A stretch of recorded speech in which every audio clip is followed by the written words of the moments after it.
Hi guys, welcome to my week 32 post VSG update. I hope you are all doing well.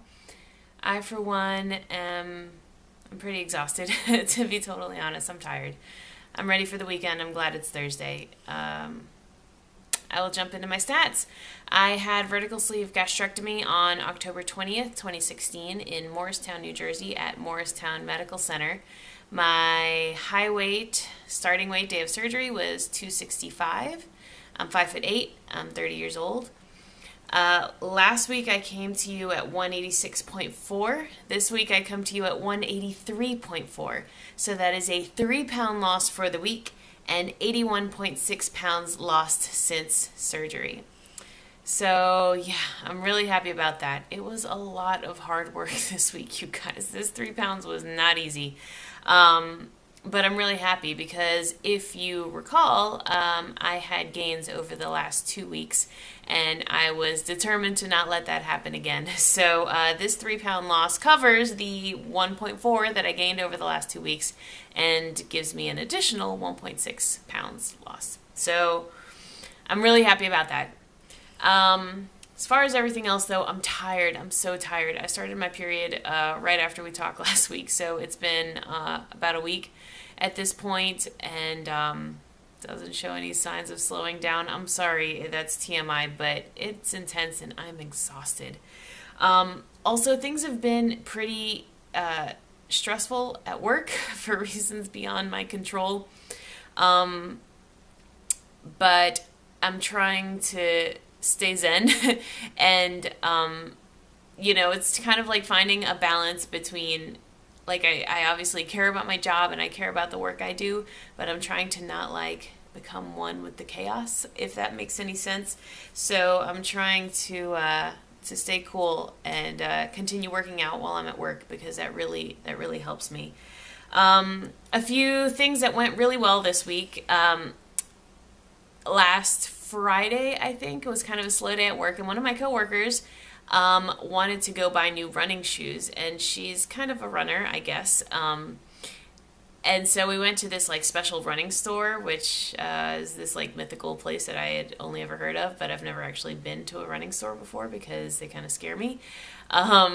But we went, and it's one of these places where, so she wanted to get new running shoes, and they like analyze the way she walks and the way her like feet carry her weight, and they like recommend certain shoes and blah blah. And I thought that was pretty cool because the tennis shoes I've ever bought were just like pick them off the shelf because I like the color and that's it.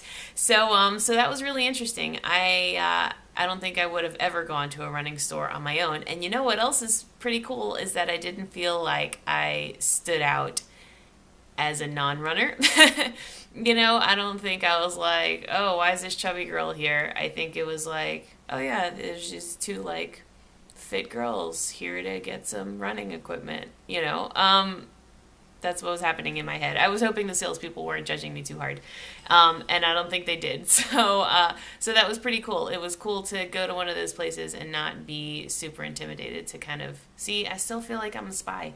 To feel like I kind of snuck in undercover. So that was cool. Also, last weekend I was feeling like so down and kind of gross that I started reading the triathlon book, one of the 2 triathlon books that Monica from Slaved After 60 gave me. And, I had said I wasn't really going to start training for triathlon until after I reached goal. That was, in my mind, kind of like my like maintenance workout plan, my maintenance goal. But I decided I would just start reading the book just to like get inspired or whatever. And I started talking to my husband about it, and he had this great idea, which might not be novel at all.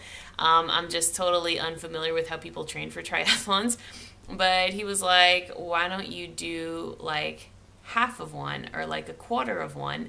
Now my ultimate goal is to do a half triathlon. So I decided to do a quarter of a half.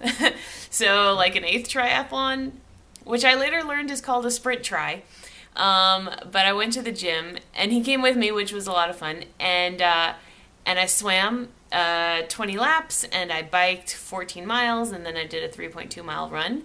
And apparently that's a sprint tri, and I didn't know it. In my mind, it was just an eighth of a triathlon. But I was able to do it. It took a couple hours, but And it was kind of exhausting, but not like I was totally dead after. Like, I still had energy for the rest of the day, and I felt pretty good. So, I think that was a great idea that he had, and I don't think I'll do it like every day, but maybe every weekend I could do an eighth triathlon and eventually work myself up to like a quarter and then a half in time. So I don't want to say that I'm like officially starting to train for a triathlon, but it's nice to know that I can. It's nice to know that I can sneak that in if I wanted to. Yeah, but other than that, this week has been tough. I just feel like I've been hungry a lot. I've been bored a lot because of like the things happening at work have caused me to like not be able to do my work. And so I've had a lot of awkward free time, like time that I'm at work. It's not like I can just go home. And so it's been a real struggle this week. And so what I have decided is to embrace the struggle because I want to worry less about fixing the way I feel and just embracing the way I feel. And I've also kind of come to terms with feeling successful isn't about feeling good all the time, right? It's about building resilience and feeling satisfied with the work I've done, even though that might not mean I feel full in my belly all the time, or like it might not mean that I'm not craving something. I feel really strong, like mentally, because I feel like I've put up a really good fight this week. I have wanted to eat so much and I just haven't. It's like, toughen up, Buttercup. Like, you want it, but too bad. You can't have it because you've got goals. And it's starting to feel like that is success. Not that I'm like finding some magic secret for feeling full in my belly all the time, but that I'm finding a way to embrace the struggle and have that feel like resilience, like success, like strength. Like, that's a good thing. So that's where I am. Along the way, I have also included a lot of vegetables, which I know I talked about last week, but I've been eating a lot of zucchini this week. I talked to my nutritionist. I told her, look, I am hungry after I work out all the time. I'm adding in vegetables, but what else do you recommend? Should I change up my schedule? Blah, blah. And she said, hey, why not add in fiber supplements? But I had been taking the fiber gummies, and I started taking those kind of early on post-op, maybe like, I can't remember, but maybe like 2 months post-op. And the reason she had recommended the fiber gummies early on was because they kind of don't expand in your stomach. You just get the benefits of the fiber. But pre-op, I was taking Metamucil, which, is like a powder, sugar-free Metamucil, which is like a powder that you stir into your water, and it makes you feel very full. And I remember feeling that even pre-op. And she told me not to take that immediately post-op because it does expand in your belly, and when you're very newly post-op, it can be too much. But this week she was like, hey, why not try going back to the Metamucil, see how that goes. And so I did, and that has really, really helped with the hunger as well. So in addition to rediscovering vegetables, I have also reincorporated fiber into my daily routine. And we also talked about the differences between like Benefiber and Metamucil, and I'm sure there's probably better articulated research about this online, but something about the Benefiber like doesn't expand as much in your belly, and so Benefiber is also good for like earlier post-op, but Metamucil is more expansive, so later post-op it's better. So I've added Metamucil back into my diet, and that's good too. In terms of like going to the bathroom, I've been pretty regular for a while now, so I haven't seen any changes there.